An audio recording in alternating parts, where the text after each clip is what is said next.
Good afternoon, everybody. We assemble today for the fifth live deliberation in a series that we've been hosting at the Creative and Cultural Businesses program at IIM Ahmedabad. The program itself, of course, has now become a benchmark in entrepreneurial learning in the domain. And after hosting 7 cohorts of a wonderful set of entrepreneurs and artisans in the industry, we chose to give a break this year due to virus concerns. However, we should hopefully be able to announce the dates for the next batch and open the admission process sometime soon. Until then, we've had the pleasure of keeping our community engaged with some provocative and thoughtful discussions in our deliberations. Today, we are assembled to discuss a subject: how will arts and entertainment evolve in the future? Indeed, live performances have taken a hit. Digital viewership has been rising, and this churn has brought positives for sure, but it has also impacted several artists' lives. To discuss this and more, we have a superb panel today. Abhishek Nag is the Director of Business Development, India and South Asia at Netflix. Abhishek was one of the early employees at Facebook, where he led platform operations, user growth, and partnerships in India. Post Facebook, he led business development and strategic partnerships at Uber and Hike Messenger.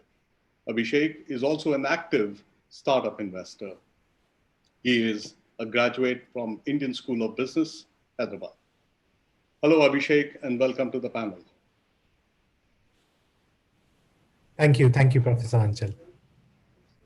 Rashmi Dhanwani is the founder of ArtX Company, a strategic consultancy for the cultural sector focused on strategy, audience development, and sector research.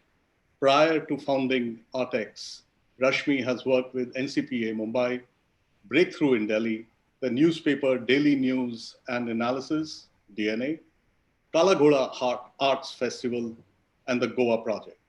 She holds a master in cultural creative industries from King's College, London.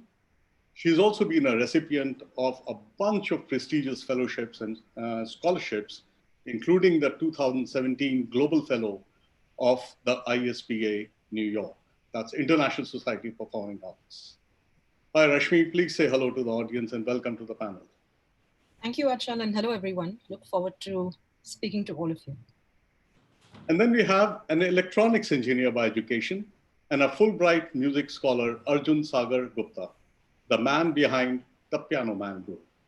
Widely reputed for pioneering several distinct brands under the group, from a musical supper theater concept in a jazz bar to a Eurasian restaurant.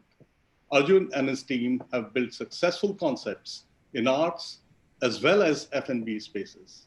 Currently, the group owns and manages the Piano Man Jazz Club, the Piano Man Bakery, Dirty Apron, and the Piano Man Events and Artist Management Company.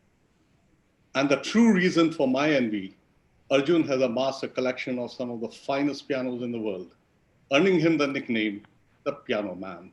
Welcome, Arjun. Thank you so much. Good afternoon, everyone. This is going to be such a fun conversation. I hope you'll break into a couple of tunes for us. Sandeep Bhargav, whom we were really looking forward to listening as well, had to unfortunately withdraw, as earlier in the week he tested positive for COVID. Please join me in wishing him and many others like him a speedy recovery. And finally, I'd like to introduce the moderator for today, Amit Karna, who is also the faculty co-chair at CCBP along with me. Amit is an associate professor of strategy at the Indian Institute of Management, Ahmedabad. Currently, he also serves as the chair of Placements Committee at IMA. Between 2015 and 18, he chaired the Center for Innovation, Incubation, and Entrepreneurship, that's CIIE, one of the largest and the most well-regarded educational institute-based business incubators in Asia. He was also involved with various disruptive startups in designing innovative business models. He chaired the business policy area at IMA between 17 and 2020. With that, over to you, Amit. Thank you, Anshul, and good afternoon to everyone. I hope all of you are doing well and safe wherever you are. We're excited for this fifth deliberation as a part of the CCBP series, and we couldn't have asked for a better panel for this topic on arts and entertainment in the future. So thank you, Abhishek, Rashmi, and Arjun for joining us this afternoon. Before I begin the discussion, I would like to request all those who are listening in on on the Zoom platform to direct all your questions to the panelist using the Q&A option that you can see in your screen below.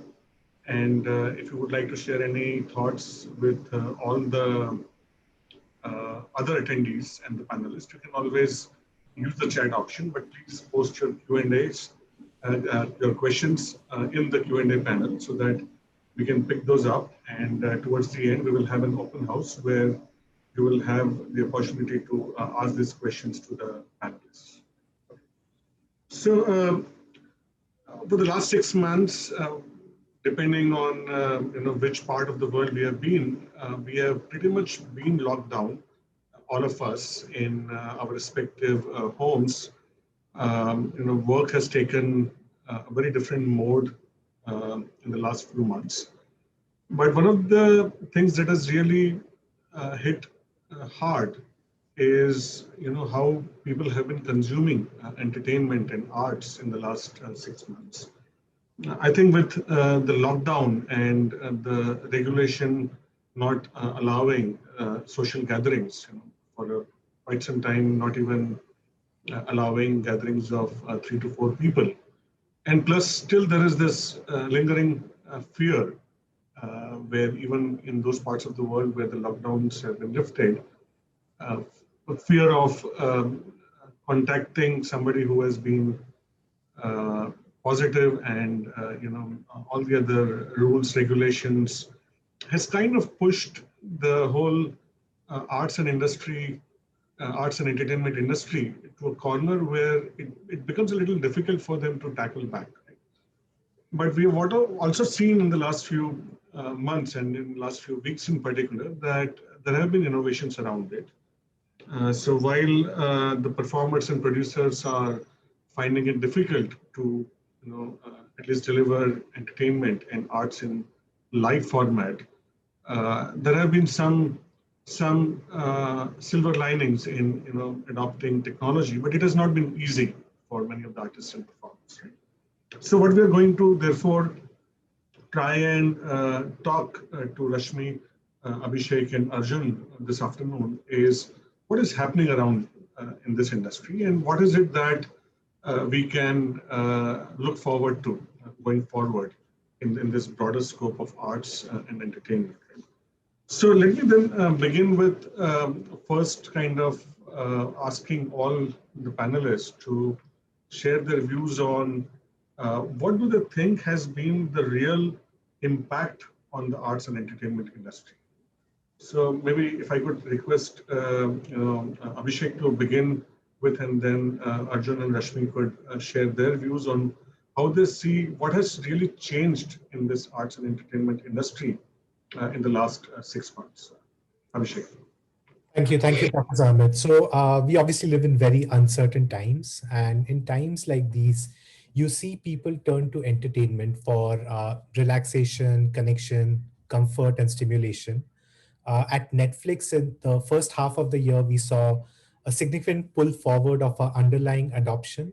This led to huge growth for us in the first half of this year. So to give you a sense, in the first half of 2019, we added 12 million paid subscribers, but in the first half of 2020, we added 26 million paid subscribers. Now, we call this a pull forward because we believe that underlying sort of the growth of streaming video is an organic growth rate. This has really accelerated that to some degree, but this will probably be followed by a slowdown because the underlying secular trends haven't changed that much. The growth of smart TVs, broadband, sort of the supply of content globally. So that hasn't changed. So the biggest trend that we are seeing is obviously some of this pull forward of demand. On the content production side, also, we have seen many changes. It has really accelerated how we used technology for the production of content itself. Uh, Incidentally, the first thing that was impacted because of COVID-19 was dubbing, because as soon as lockdowns happened, shows which were about to go live on the service weeks away from these global lockdowns, which were getting dubbed in studios, couldn't get dubbed any longer. So we had to put out a few shows, in fact, with episodes without dubs. It also pushed us to find a lot of creative and innovative technology based solutions for things like dubbing. Also around things like remote editing, around sort of prioritizing what sort of content can be produced in spite of all of these production lockdowns globally. So, really, on the supply side as well, we saw widespread changes. We saw many changes when it came to consumer behavior. We saw increased active browsing. Active browsing is where people get onto the service and then they're just trying to find something to watch, as opposed to planned watching where they have something on their list, they already know what they want to watch, they go in there and watch it. So there was a lot more browsing behavior and people wanting to sort of discover new content. This obviously led people to watch a lot of our old franchises, big franchises like Stranger Things, saw renewed interest globally. So we saw a little bit of that. We also saw more profiles pop up on accounts. So, today on Netflix, we support up to 5 profiles.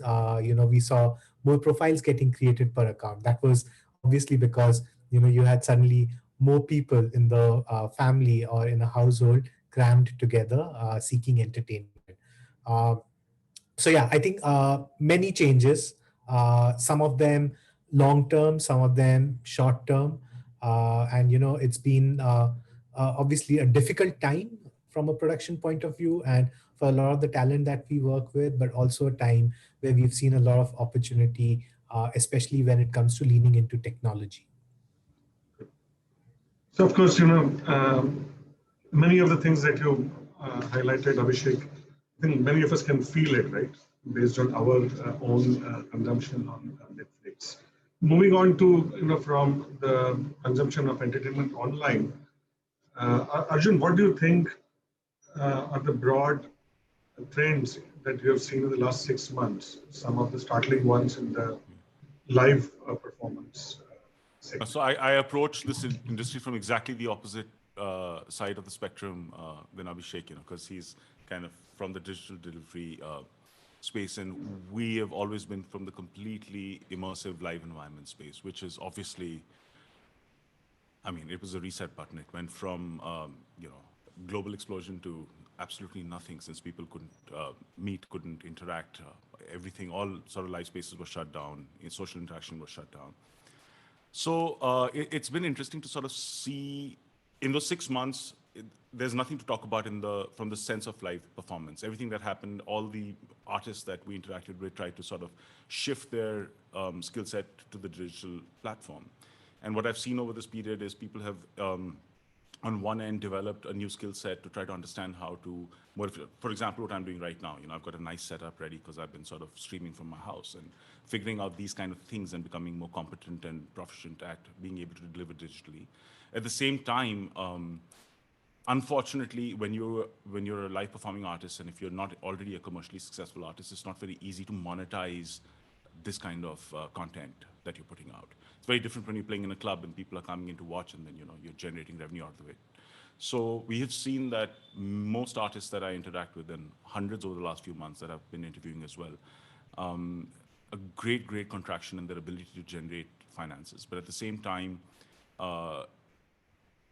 unlike what I expected when I started interacting with them, there's been a very positive sense of, let us use this time constructively. And we've seen, and we're going to see the outcome of that over the next few months as musicians start moving. Live artists, for performing artists. Some of the more senior and established artists have also,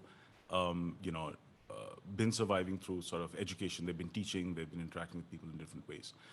And a lot of musicians are looking at, I mean, it's been unfortunate to see some musicians have actually left the country to move to other places to find, slightly greener fields where there's a little more support for the live industry.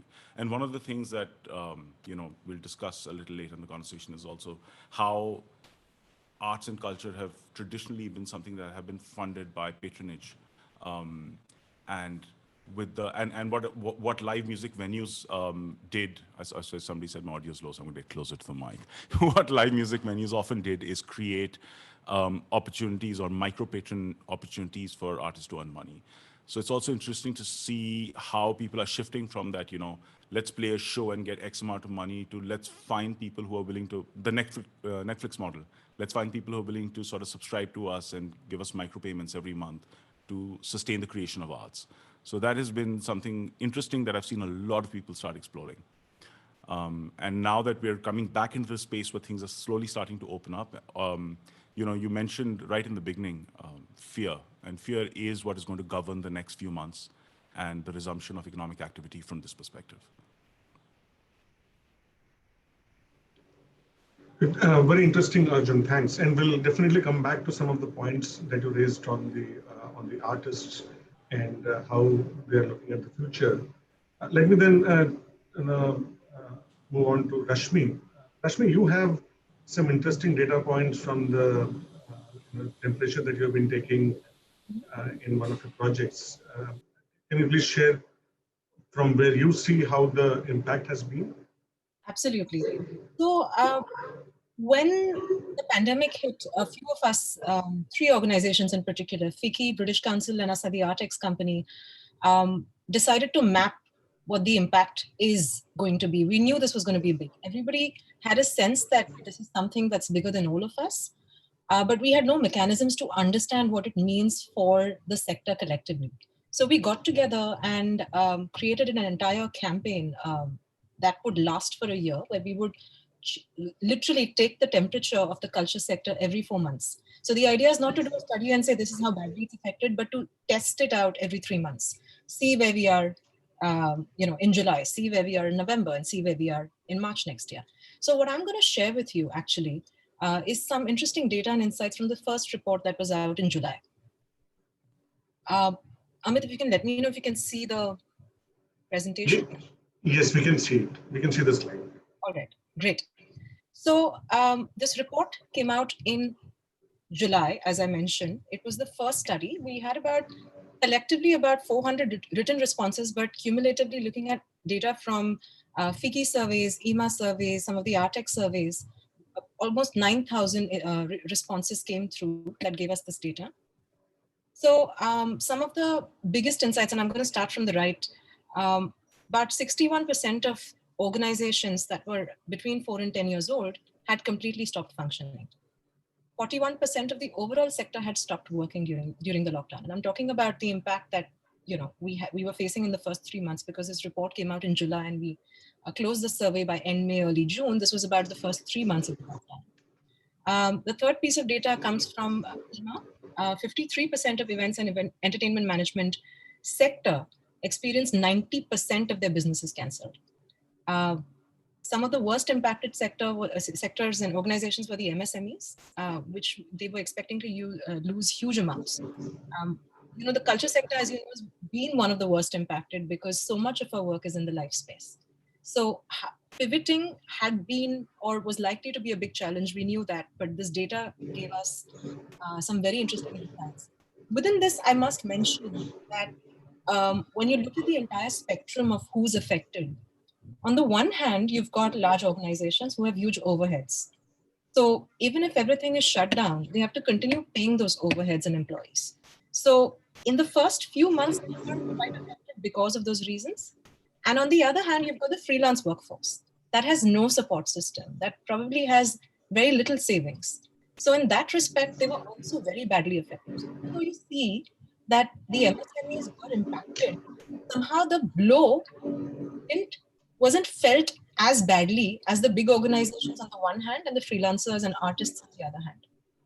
We're going to see that change now in the next report, because there's only so much that you can survive on your cash flows on. And also with MSMEs, there is the ability to be more agile, which may not be there with the other two,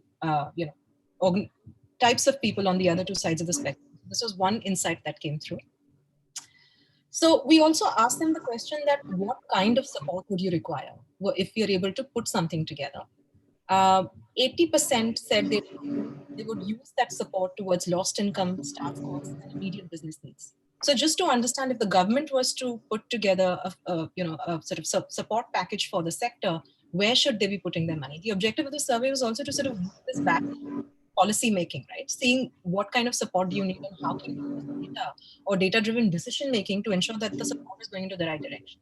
It's another thing that we haven't really seen much support or subsidy for the culture sector overall, but the idea was to support, give that baseline understanding of what is going on. But on the other hand, there are some governments that have done some interesting work, like the Kerala government has created a, support layer for artists. I think very small grant amounts between 4,000 and 5,000 rupees was given to the artists. And the way they looked at it was that they were giving support via some of the databases that they had collected through the Lalit Kala Academy, for instance, some of the state organizations that have potential repositories of data of artists and ensuring that the money goes to the right people. What's also happened is that we've seen some very interesting self-help organizations come about. Mudgal had started something called, I'm forgetting the name right now, but a bunch of organizations very, very early on had come together, and about 35 lakhs was raised for that. I know Sanjoy Roy has started. Some of us in Bombay got together and put together this campaign called Staying Alive, which was supposed to mainly be for performing artists, and we were giving emergency funds.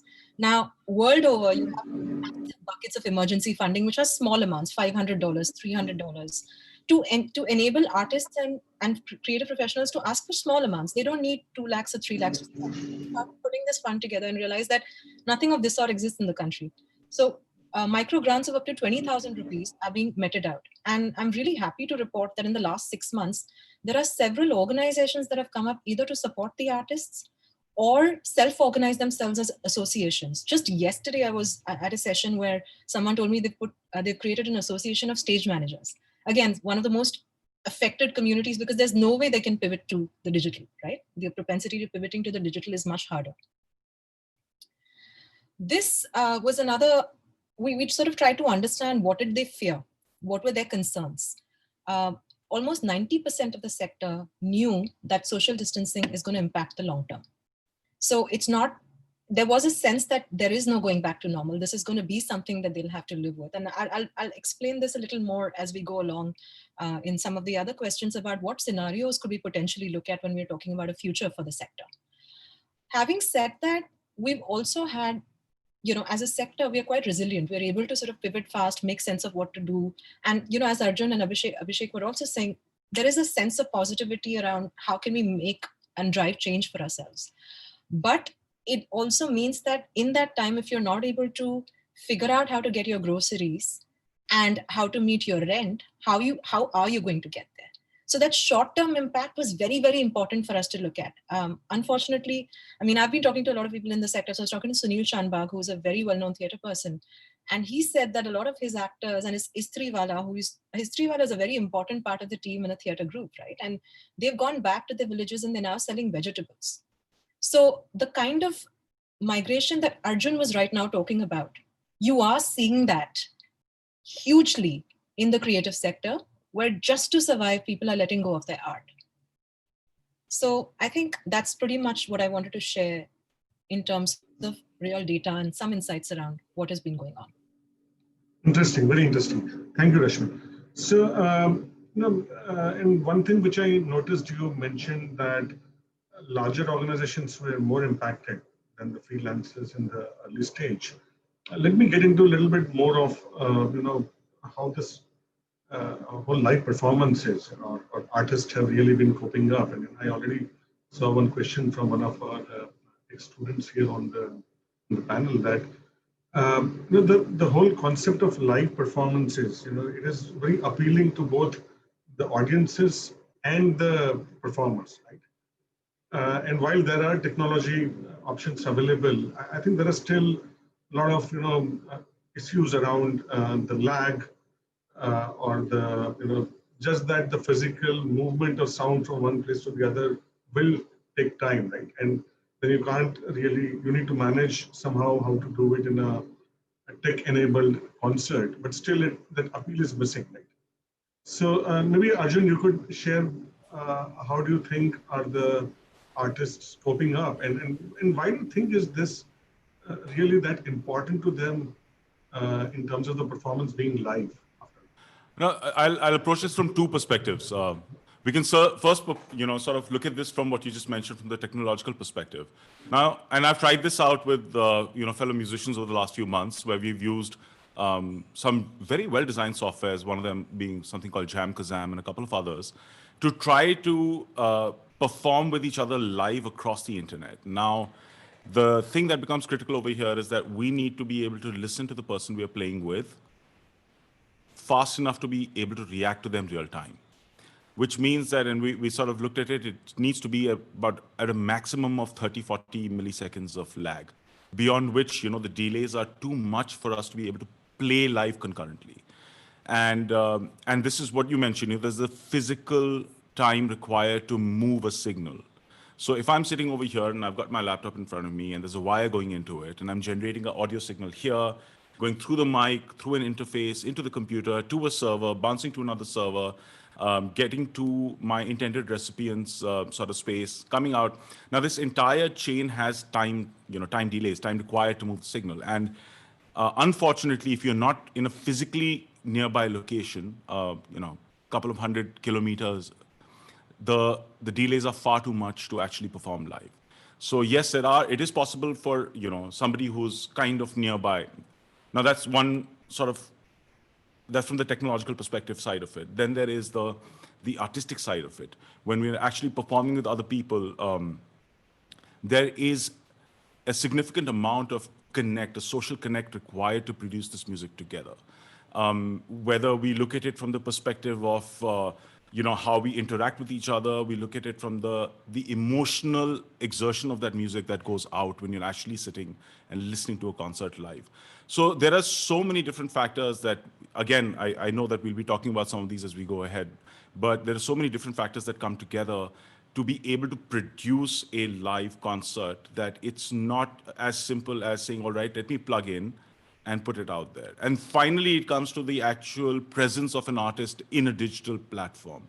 The reason why venues are critically important, even today globally, is that they become spaces for the exposure of the arts, right? And these are physical spaces where you can walk in at any point of time. For example, our clubs, it doesn't matter who you are, where you come from, what your background is. It doesn't matter what you're wearing. We're okay with chappals and shorts. It's not a club with the definition of clubs as most of us have. It's a space for exposure. And it becomes a space where you can come in a neutral environment and experience whatever there is going on.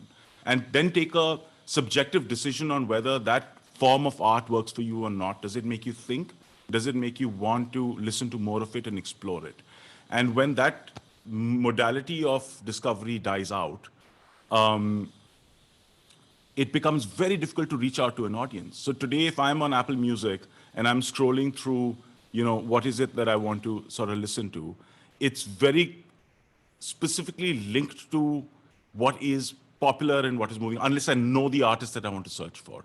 It becomes difficult to discover the lesser known artists who might be extraordinary in their own right.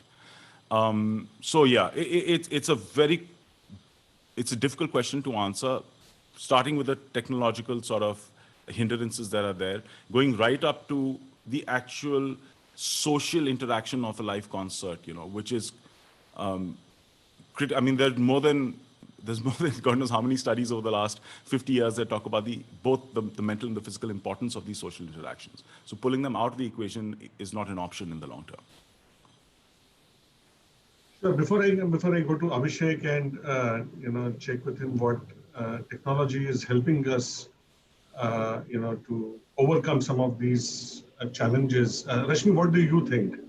Because apart from the mental and the physical hindrances, also there are emotional aspects to the artisans being able to express himself or herself. Yeah, absolutely. I actually completely agree with Arjun in terms of, and thank you for giving such a structured view of how do you look at making. But I wanna sort of take it a little back to theory, right? And try and I promise not to bore you, but try and understand a little bit about how performances happen online, or rather how performances happen. There was just to sort of give you two ways to look at any kind of content online. Is one frame is to look at digital humanities. How do you, as an artist or as someone in some culture, engaging with the digital?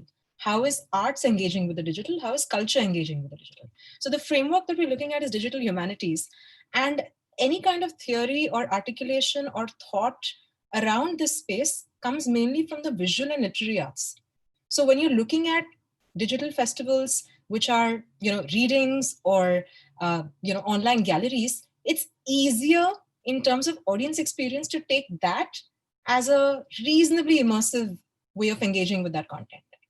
There is very little work done around performing arts when it comes to digital humanities. So that means that there's been, and connected with what Arjun was saying, technology being a challenge, that means that what you end up having is neither there is technology that supports it. I can see that there is a comment in the chat where you're saying, what's the potential for 5G?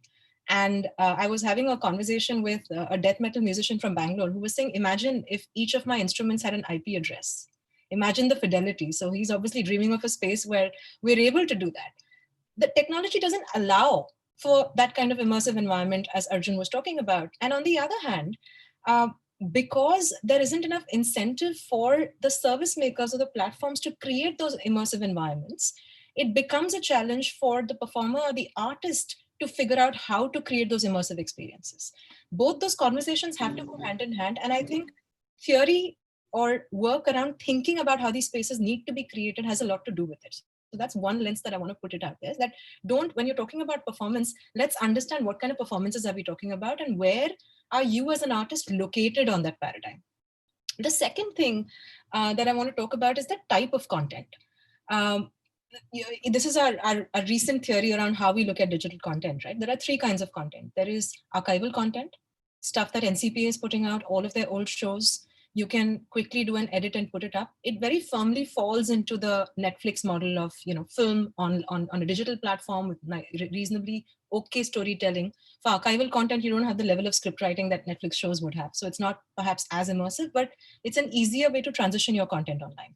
The second type of content that we look at is called easily translatable content. So the kind of conversation that we're having right now is what we call easily translatable content. Webinars, panel discussions, workshops, easier to do, move online. The third type of content is far more difficult to translate online, what we call bespoke content, for which you need really, really high quality production values and is very expensive to produce.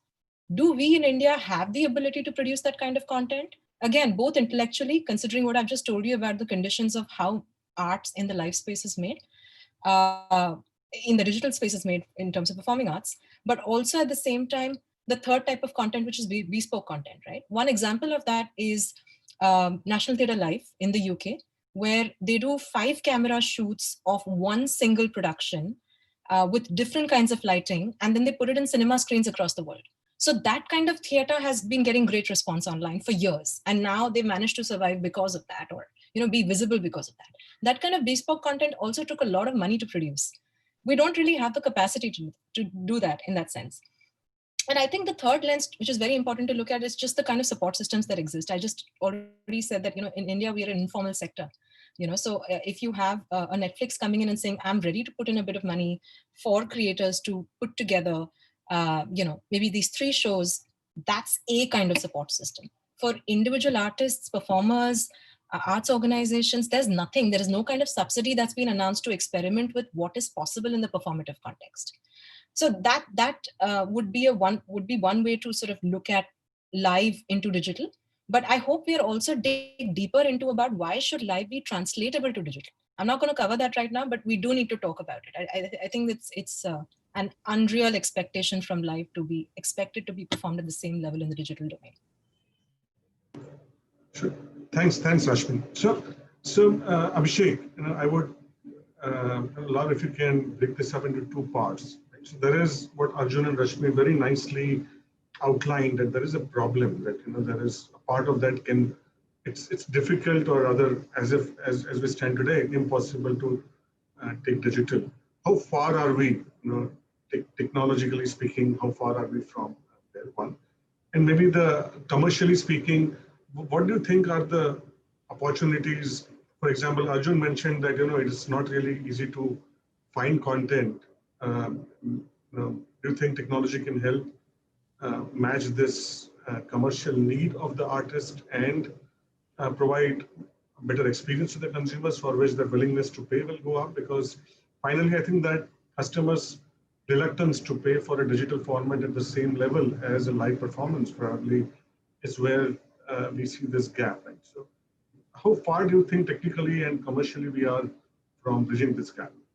Yeah, let me take the technology question. And, I hear Arjun and I hear Rashmi when they say that we are not ready, the technology isn't there, you can't take live online. And that's why sort of the industry is seeing the sort of attrition that we are talking about today. But I'd like to challenge that. And I'd like to challenge that by looking at esports as an example. And esports, for those of us who are not into gaming, is when a bunch of professional level players play an online game like Overwatch or League of Legends or Call of Duty, and they play it to an audience. It's not very different from when two teams of 11 people representing a country play cricket and hundreds of thousands of people watch it, right? So it's not very different from that. This is very similar. You will have teams of people competing at the highest level on a game, and hundreds of thousands of people watching it.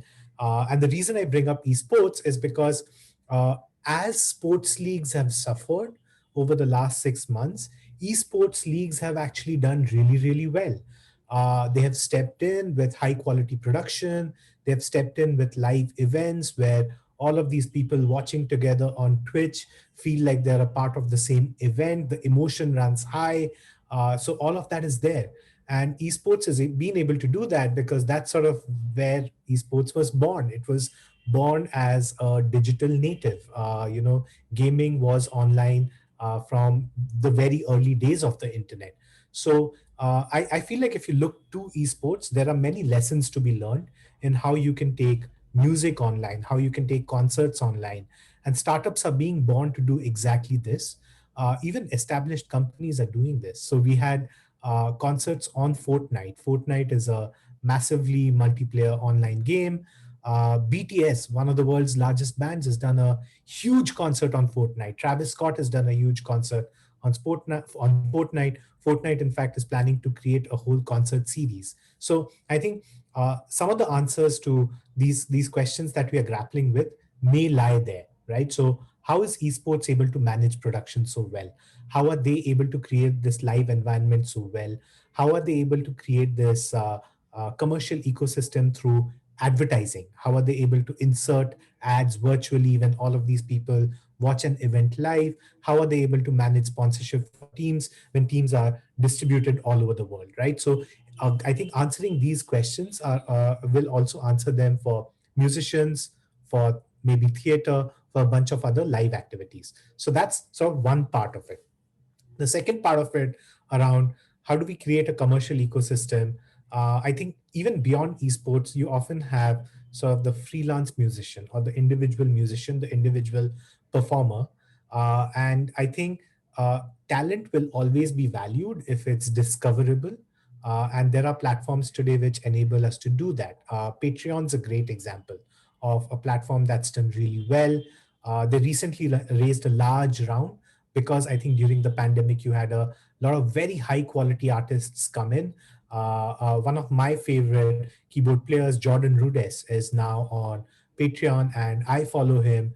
And I'm learning more from him today than I have ever learned from his YouTube videos or any of the material he's published. So that's in value being locked instantly by something on the internet.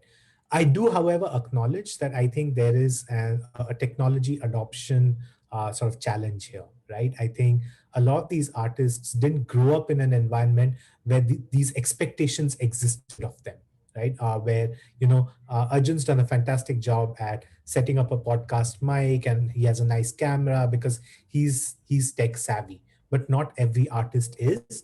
And I think there's a gap there.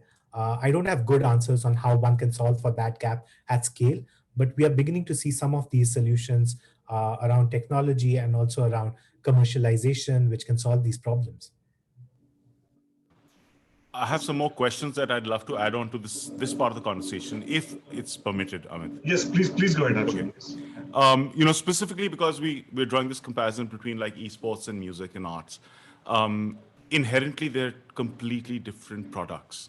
Esports, I'm a gamer. I've been a gamer all my life. So I'm surprised you didn't mention PUBG. Are we allowed to mention PUBG? Like, is it supposed to be off the air?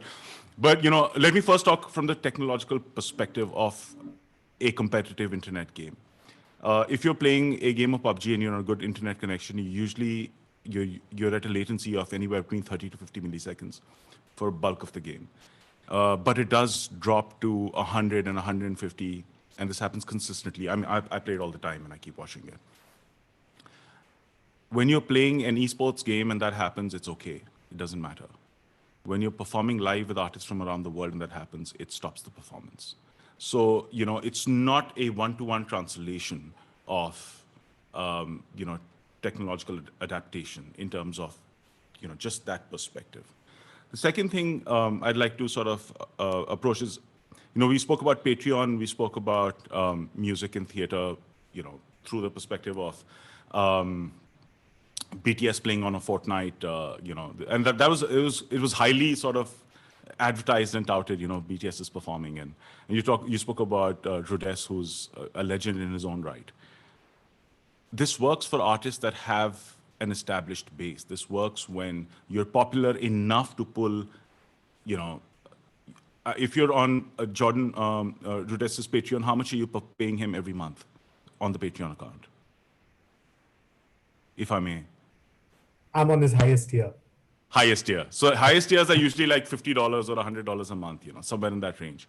And it's amazing. I think it's fantastic that you're doing that. And I think it's fantastic that incredible artists. I think Amanda Palmer is one of the initial sort of, she moved into the spectrum of, screw the big digital distribution companies. I'm going to work with my audience. But she had that audience. When she said, my audience, we're all here to say, yes, we're your audience. We love your music. And here's the money to produce more of it. Unfortunately, that works for the 0.1% of artists. That works for the artists that have a base of people that are willing to give $50, $100, $5, $10. It doesn't have to be $50 or $100. But production of art requires, and I say this, when I introduce artists on my stage, I often say this to the audience. The person who's standing in front of you to perform isn't here today for 3 hours to play. Those 3 hours have 20 years of experience behind them, of money that went into education, into buying instruments, of pain, toil, it's all of that goes into producing art. So it's very difficult to equate these things on a one. So you cannot compare a Rhodes to just an artist who played yesterday at my club, Prabtoj Singh, fabulous artist, wonderful musician, young guy on the scene, writes great music as well. Will people give him $100 a month on Patreon to listen to what he's doing and see what he's creating? No, it won't happen. And there will be a few people that will be willing to come in and give $5 or $10. It might be enough for him to pay his rent and pay his fuel and pay his phone bills. But where is that equity on, if you're creating art, where's the value of that art? And I think that's one of the important questions that we're going to be addressing. So I'll just answer the Patreon question very quickly, right? So for every Jordan, there's also a Lisa Clough. There's also a Karen Margulis, right? Artists who were born on Patreon and who today are easily making $10, $20, $30,000 a month, which is not trivial money for any artist. And I think the growth problem is a problem. I think it's in the offline world. It's about how do I just get my talent, which currently resides only in the bedroom, to get discovered by either music producers or distributors or clubs like you. In the online world, it's a different problem, is how do I grow myself through Instagram marketing? How do I put my music out there on SoundCloud and YouTube, get an organic audience, and then get my subscriptions on Patreon going? It's a different problem, but it does not imply that somebody cannot start from scratch and build a sustainable business. I do want to actually also feedback on what Abhishek said. You actually played to my point. This is bespoke content. Esports, when you're talking about that, it requires that level of production and that level of thinking. And it's exactly that, for you to imagine what that experience could be like online makes you want to reframe the way you make work, which is not always possible for the grammar with which you're creating your existing live performances. So I think that transition time is going to take time because there's been very little base to begin with. There are very few successful examples of that kind of transition within the creative domain. But having said that, I do take your point about games. There are two concerns here that we need to talk about. One is the fact that, and this is really funny, Abhishek, because it was actually that Netflix show called High Score that we were watching. And we had this massive discussion at home about what was happening in India around that time, right? When you had all these games coming in, the Marios and all of that. And one of the things, we have a bunch of gamer friends in the family who spoke about the fact that, the highest selling game in this country is Rummy, because people are not willing to pay for games. So the one thing that comes in here is consumer behavior.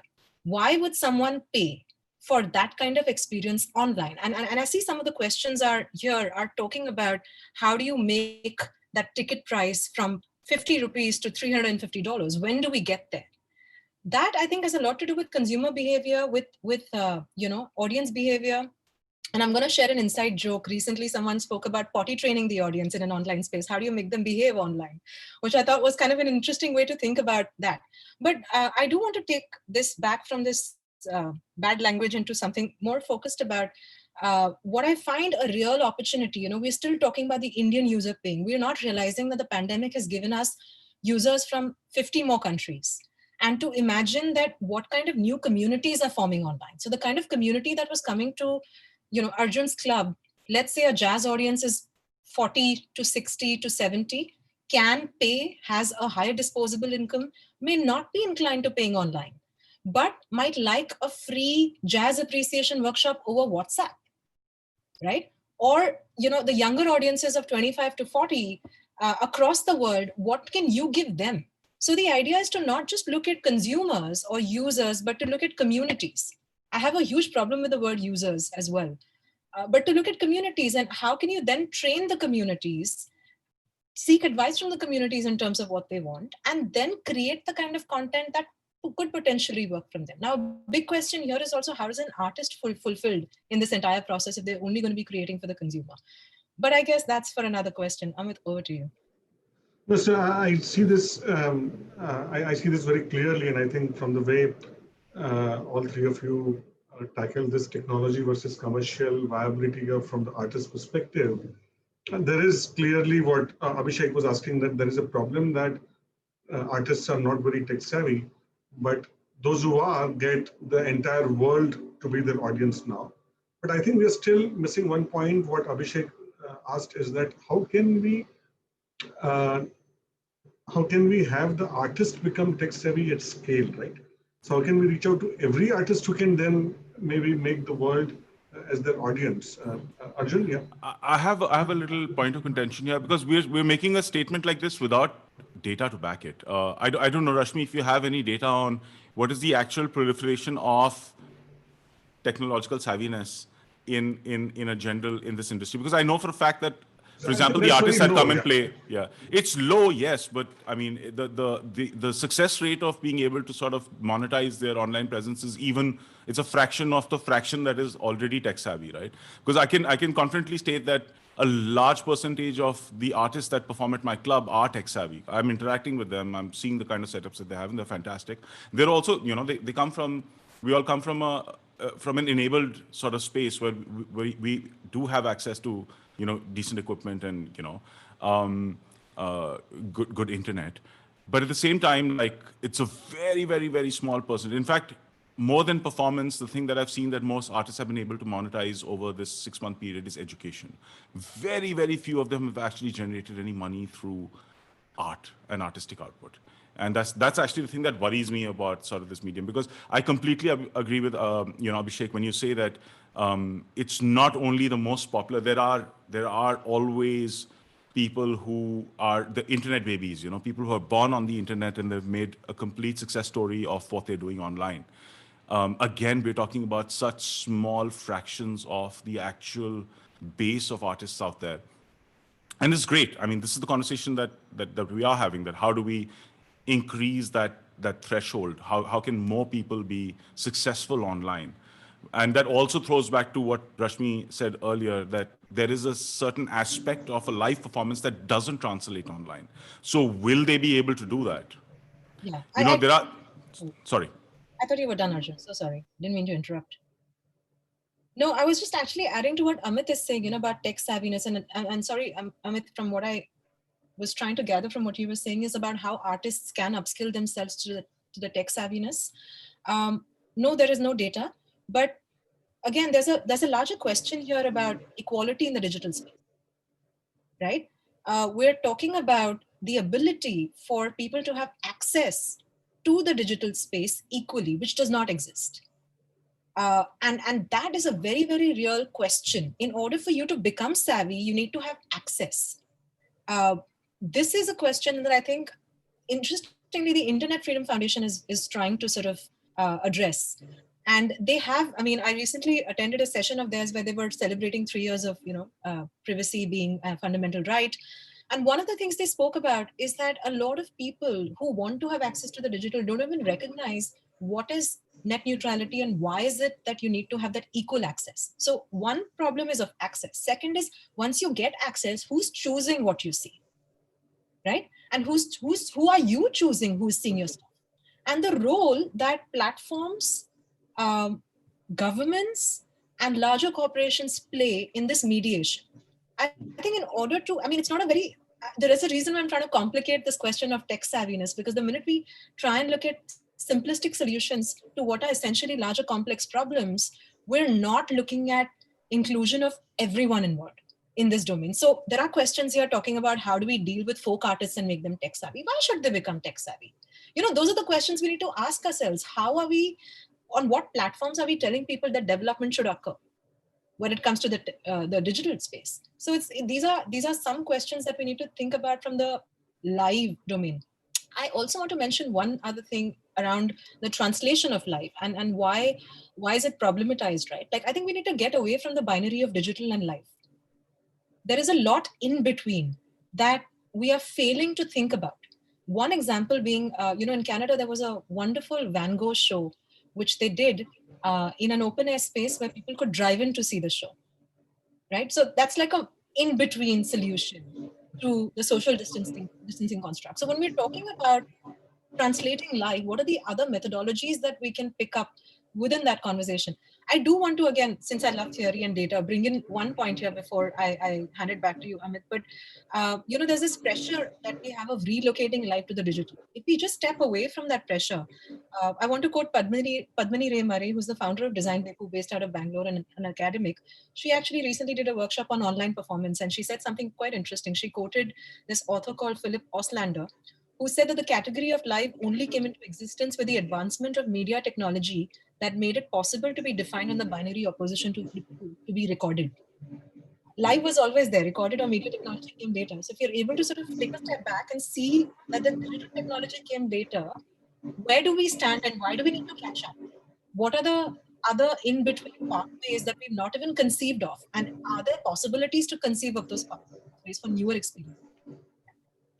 It's very, very interesting points from all of you.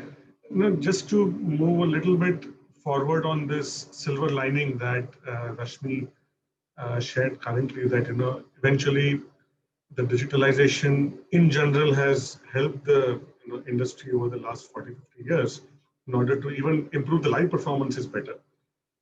So on the other hand, I also see one more silver lining, which is, let me put the spotlight on the consumer. I, as a consumer, I'm actually wanting for more of entertainment, more of consumption of different types of media, more. Netflix has seen a rise in more funnier and lighter content.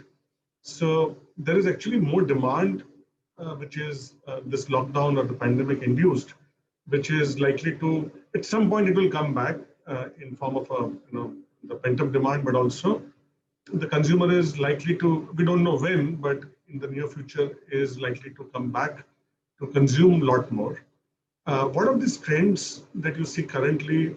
Some of these, are these going to be irreversible? And are some of these going to be continuing from home entertainment, or will there be, what Rashmi said, a blended or a hybrid model emerging? What are the views that you have on this? Abhishek, maybe you would like to take the first step. I think the positive trends one hopes are irreversible. The way the adoption of technology, which makes all of us effective and efficient. But some of the other things which are, I think, short term, one hopes go back to the way things used to be. And we at Netflix are huge fans of movies, obviously. And in this time, a lot of movies aren't getting released in theaters and are coming directly to digital, which obviously gives them a much larger audience instantly, globally, at the same time, allows people the safety of their homes and their families to watch together at, but does take away from the experience of watching it on a large screen with a popcorn and Coke in your hand in a theater. So we would love for theaters to reopen. Ironic or contrary to how you would expect us to think, we as fans of movies would also love theaters to reopen and those big blockbuster movies to come back there. I would love to go back to my local PVR and watch Tenet there, right? So that one hopes is irreversible. Obviously, live performances, not just with respect to movies, but theater, music. One hopes we go back to those times. So I think in general that's the sentiment. Is we hope all of this lockdown ends soon. The pandemic gets over. We go back to all meeting each other in person, sitting together in a large room, and laughing, crying, and feeling afraid together.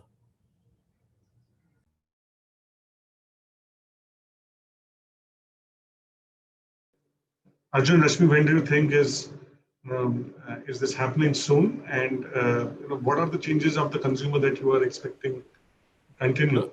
So, I mean, Abhishek, what you said is, firstly, from the earlier question on how both Rashmi and I sort of attack the esports thing, like, I hope you're like, I mean, we're looking forward to hanging out with you and debating this over like a couple of whiskey sours.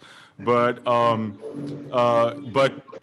what you said right now is absolutely right. Of course, like, we want the positives to stay, and some of the positives are the fact that people are getting a little more aware about how to work with technology, creators, and Netflix is a part of our life for it's just is now. It's not going anywhere, and that's the beauty. Like, there's phenomenal content on it, and all of us spend some time on it every day. Like, there's at the same time, as you mentioned, there are things.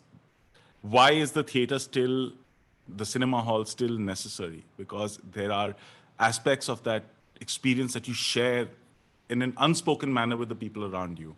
I mean, there are people who've got phenomenal sort of AV setups at home to watch movies, but still, I still remember when Star Wars episode 7 came out. I flew to Mumbai, and there was one of the most. I don't do things like this, but I flew to Mumbai so I could watch it on an IMAX. I mean, it was. So we will still have that desire to experience things in person, in grand and absolutely majestic ways. And that's where live venues come into play. That's our role. It's to romanticize and create a completely immersive environment for people to experience these things. So yes, it will come back. I don't think it's gone anywhere. We've reopened our clubs, and we are seeing we're seeing sort of a very lukewarm response. But when I call up my regulars and I say, we have a database of 60, 70,000 people, of the few numbers there, because we're very bad at sort of capturing data, because we try not to send out intrusive sort of messaging. But when we sort of reached out to these people, and I'm calling some of them up, they're like, we're desperate to come back, but, and that but is going to be here for a little more time. I mean, we've already gotten through 6 months of it, and we don't expect it to be many more years. We expect it to be a shorter period of time. And that fear is governed by the apps. I mean, it's all driven by how quickly do we have a solution to sort of reduce that mortality rate from a whatever 1 or 2%, whatever it is, to a 0.01%, and turn it into a flu. And then the world opens up again. It's literally as simple as that. So it need not be a vaccine. It might be like an effective medication to reduce the mortality rate. And that's the timeline that we're all looking at. But we don't know what that timeline is. So what are we doing right now? Netflix, great, digital content delivery. This is a great space that you're in. For us, the live venues, we're looking at this perspective from a different perspective. We're saying today we need to hunker down and figure out how we can survive without burning more money, because we've obviously burnt a lot of money over the last few months. As Arshvi mentioned, we're larger organizations and we have a lot of overheads and we have to pay those overheads. So that's all we're doing today. We're trying to work with our partners. I'm going to be giving you a call later, Abhishek, as well. And trying to figure out how we can create monetizable content for different people, so that for the next 6 months we can hunker down and say, it's okay if we don't make money. Our aim is not to lose money. At the same time, whatever little bit we're earning, take a portion of that and distribute it to the artist by having a couple of shows, right, that are going on. And if we can get past that, then, whether you call it revenge shopping or, just back to normalcy. The new normal term is something I don't agree with at all, because historically, humanity doesn't work that way. The minute the fear is gone, we go back to what we want to do, and that will happen again. So, Rashmi, could you also, please go ahead with your answer, but maybe you could also add a little bit on, because you've been at the interface of art and, you've seen so many entrepreneurs around you. What are the opportunities that also are kind of, hanging right out there for people to, for example, match the market between the artists and the consumers when the demand is coming back, right? So if you could also add a little bit on that, it would be helpful. Sure, absolutely. So, first to answer the consumer question, right? I'm sorry to say I'm usually a glass half full person, but I'm going to be a bit of a downer on that question. And I'm going to answer with a meme that I saw recently, which was a nice, beautiful half glass of whiskey. And there were 3 lines. The first line said, I can see Arjun feeling really happy about it. The first line said, pessimists see this as glass half empty. The optimists see this as glass half full. And 2020 says, is that tea? And I thought that was the most brilliant way to look at what we have lying ahead of us, right? Like, we don't know. But the way things are going, it looks like tea. So we decided not to answer this question. And we said, and this is a social experiment. I've tried it I was telling the panel earlier for the rest of you audiences that we've been trying these little social experiments as we do these workshops, because we consult with a lot of cultural organizations. We're, working with them to reimagine what the future looks like. So we did an exercise in what we call scenario planning, or putting together in research, we talk about, creating realities for realities that don't exist. So I'm going to give you 3 scenarios. Scenario 1, COVID-19 disappears and a vaccine is found. Scenario 2, COVID-19 becomes AIDS, which is, it's manageable and we have to live with it. And scenario 3, COVID-19 as a pandemic continues to worsen, more cases are rising, people are dying because of the virus and lockdown, and distancing restrictions continue to remain with all the uncertainties abound. I have a feeling India currently is in, scenario 3. But what we did was we told everyone that take these 3 scenarios and you have to answer for yourself 2 questions. How do you as an artist, a cultural organization, a festival, whatever you might be, a business, deliver value in each of these scenarios? And the second question is, why should you survive in each of these scenarios? And if you can't answer that question, shut shop. So it was a very obviously tough love kind of situation. And I'll give you some of the thinking that we've done around it, right? Let's say COVID-19 disappears and a vaccine is found. Highly unlikely, because we don't know how the situation is going.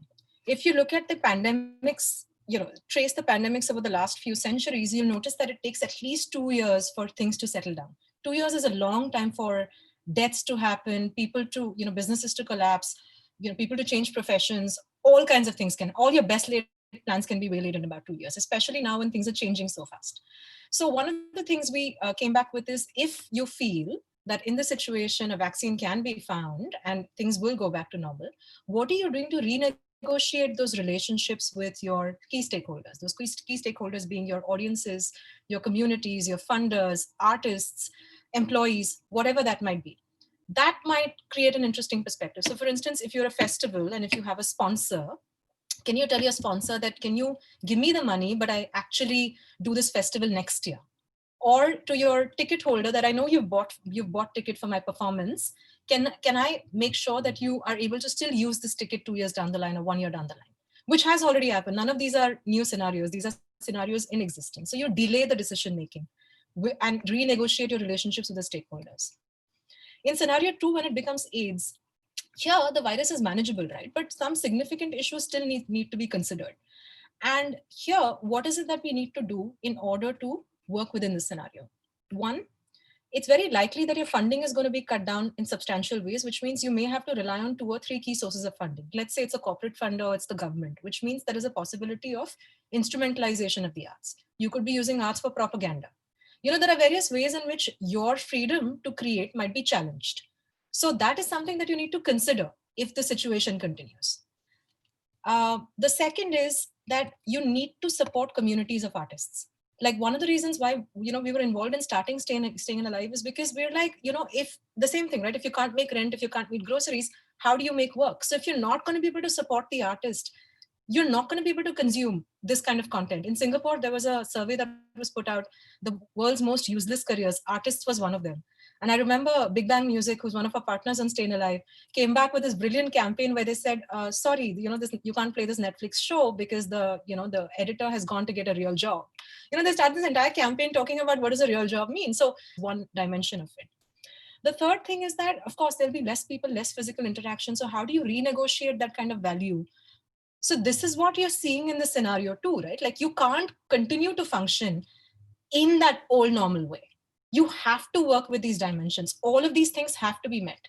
And most importantly, and this is something I found most useful as you were thinking about it, for the first time in our lives as culture makers, we've got the opportunity to pause and reflect. We've got the opportunity to every 4 months see, this is not working, let's experiment, let's challenge ourselves, let's continue to fail if things are not working, and give yourselves the permission to fail, not always produce for consumption. And that I think is a wonderful space to be in for creators, because a lot of polishing can emerge out of it. So these are the ways you would look at scenario 2. Now the scenario 3 incidentally is very short because there's so much uncertainty, right? But one thing that came up very clearly was new formats. And the new formats are not necessarily digital.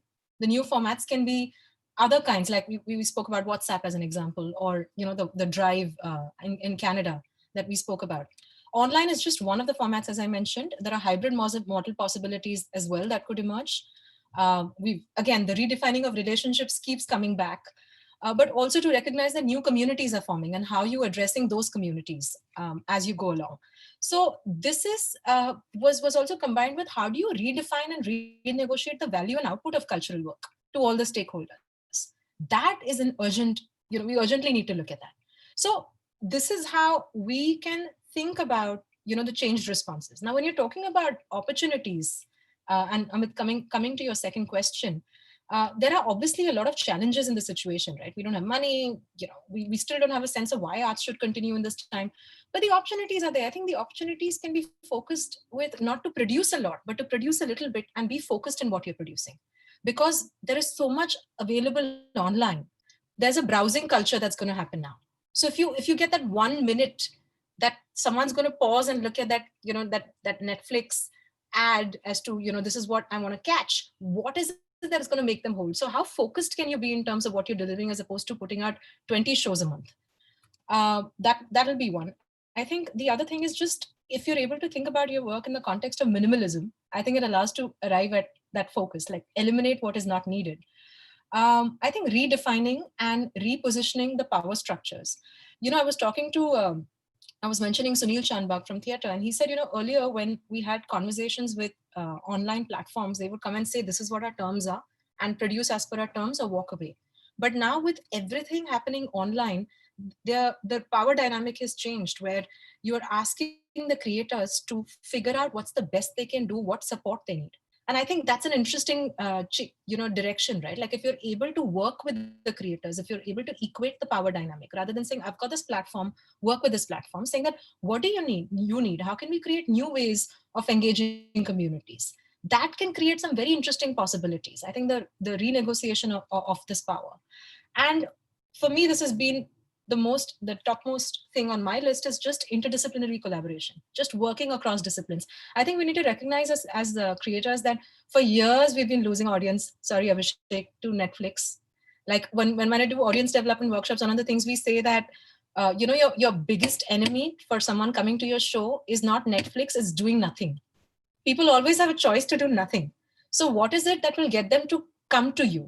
And I think that is the most important thing. So if you're able to sort of now collaborate, there's no better time to collaborate, so that you're not cannibalizing on each other's audiences, but growing your audiences together. I think that's the one of the best ways in which you can proceed. And finally, I just want to sort of make a case again for the live, right? Like, do not replace live. Live has its space. It has a life. Let it be where it is. Life is live and vice versa. And I heard a very interesting quote yesterday, which I want to sort of end this bit of the conversation with, is art is the safest place for a dangerous conversation, which I thought made me think a lot about why we need to continue to ensure that it survives and it continues to thrive in new ways in these times. Sure. Thanks a lot, Rashmi, for this nice 2x3 matrix on scenario. In fact, I was thinking that, by the way, the scenario 3 is something that all of us, the consumers, artists, have lived through in the months of March and April, right? So that was where scenario 3 was exactly what appeared. And then probably so there was lockdown and COVID, and then people started thinking about post-COVID, but suddenly we were faced with a post-lockdown with COVID scenario for the last 4 months, which is kind of a little bit like scenario 2. But I think good thing is in this last 6 months, we've also tried out collaborations, like you said. Arjun pointed out towards a few of the collaborations that larger organizations are putting through for their artists. And I'm sure technology has its own, it's like a double-edged sword. It gives larger access, but also it also kind of makes you compete with so many other artists online, right? So let me move, let me request my colleague Anaka to then maybe share a few questions that she has picked up from the audience, and maybe she can direct it to you, or more than one of you could also take those questions. Anaka, some interesting questions for the panelists. Yeah.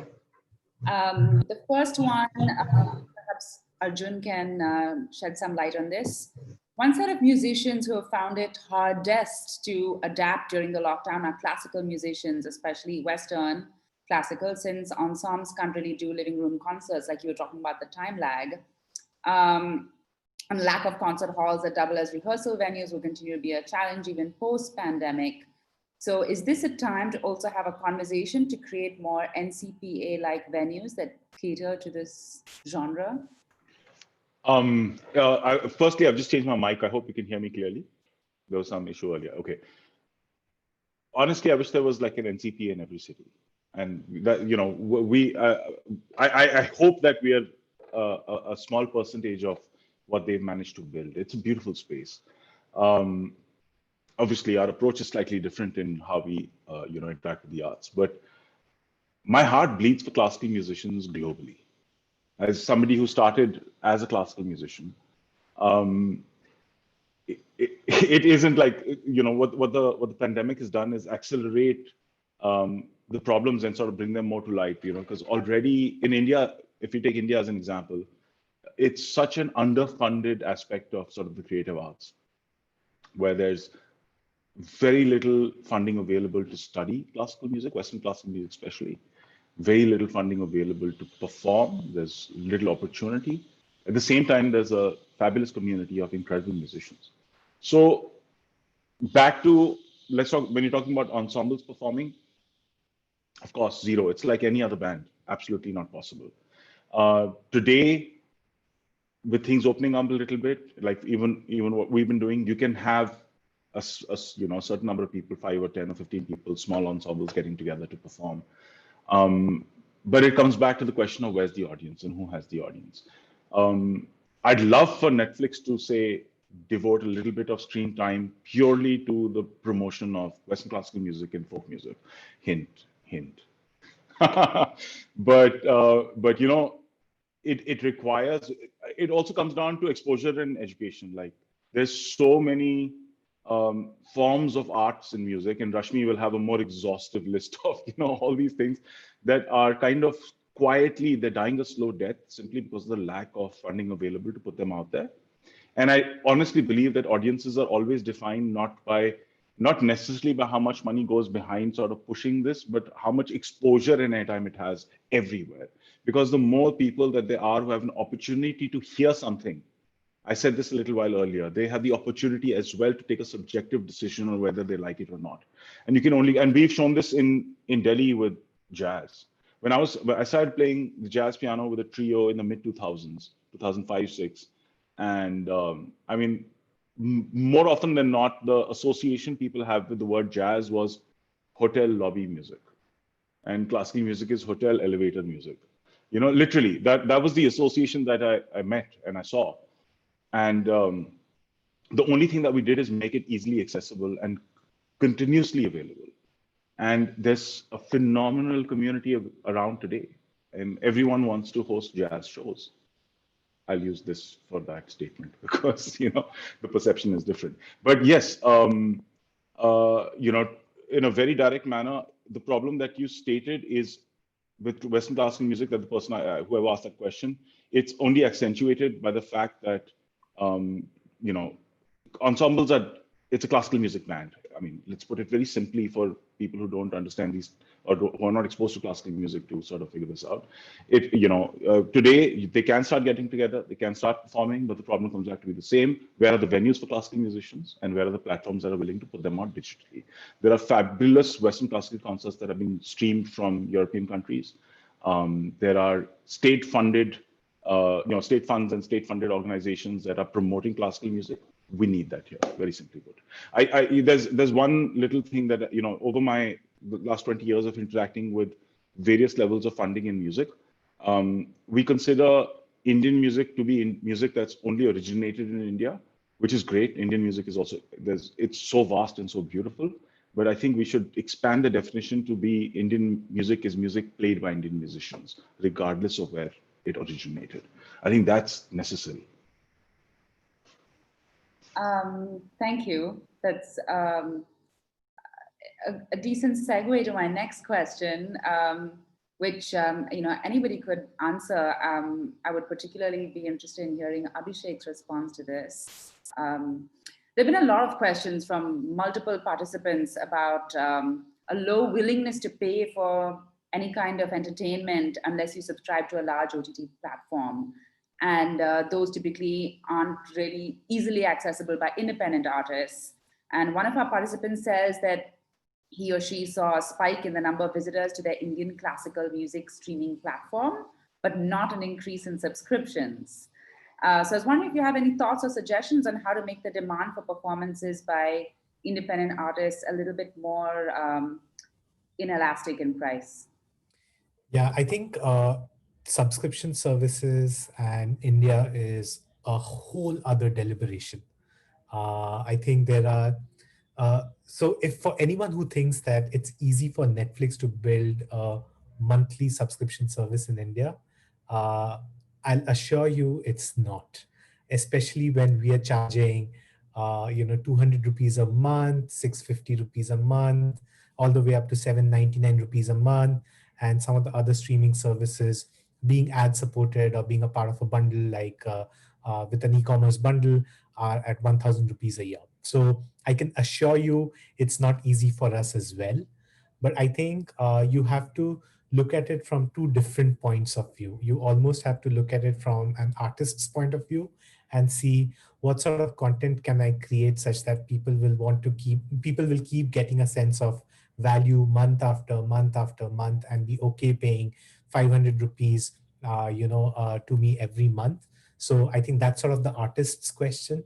And then there is the engineer or scientist or product manager's question is, how can we build this system such that payments work so well that payments failing is not a reason for someone to churn, such that our recommendation engine or the personalization when you come to the homepage is so good that across the family on that Netflix subscription, you're watching dozens of hours every month and you get a sense of value. So really you need to crack both of those to build successful subscription service in this country.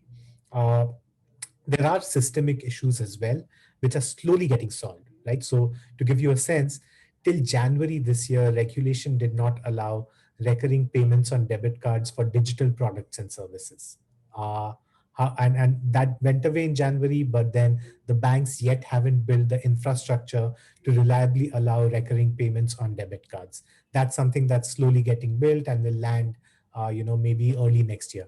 60-70% of digital transactions online today are because of debit cards, or are on debit cards. So you can immediately see how that makes a huge difference to how easily a subscription service can operate in this country. There's also trust. I'm sure even within this audience and on this panel, some of us feel a slight sense of hesitation when a website says, give me your credit card number and your CVV and the expiry date. And you're like, oh my God, what, am I going to get charged badly? And then I'll have to call my bank and stay on that call with a person for 20 minutes. And then who knows whether that issue will get resolved. So some of these things will just take time.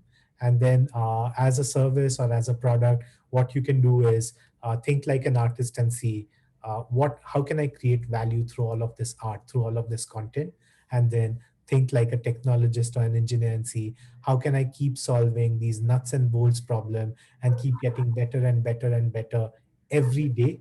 And those improvements, they sort of compound over a long period of time, right? So no easy answer, unfortunately. Arjun and Rashmi, any suggestions? No, I think I was just going to add that I think this country really lacks an understanding of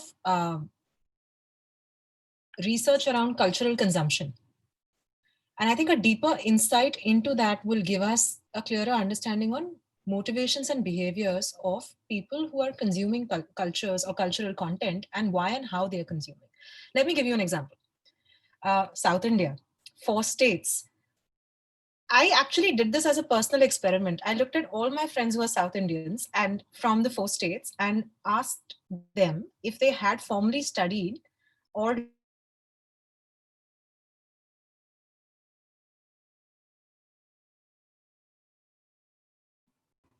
to a certain extent, education is there. There's a lot of, we have a huge amount of cultural richness. How does that translate to us paying for culture? To me, that's a value question, right? How much do we value culture? My mother is still very unhappy that I did not do my MBA. Everybody in my family has an MBA degree, but me. She's deeply unhappy. She still doesn't understand what I do in the arts. But now she's reached the stage of, she does something in arts management. But that's the reality, we don't have a sense of value for the sector, value for culture. And secondly, it's not seen as a stable career either. So the choices that we make to value something in our lives comes from those kind of patterns of understanding that. So, and also there are different kinds of value, right? There is cultural capital, which is how much value do we place around our culture. There's a reason why all of the South Indian families are sending their children to Hindustani classical music and dance classes, because there's cultural capital. Connected with that, there is also social capital. But that doesn't necessarily translate to economic capital. You may not want your child to become a musician, as a career. So there are those dynamics that need to be investigated, and where is that coming from? One possibility is the fact that for a very long time, we've been a very poor nation. So for us, having a medical degree and an engineering degree was a safe way to become sufficient and secure. Let's not begrudge us for that kind of need or desire to be secure.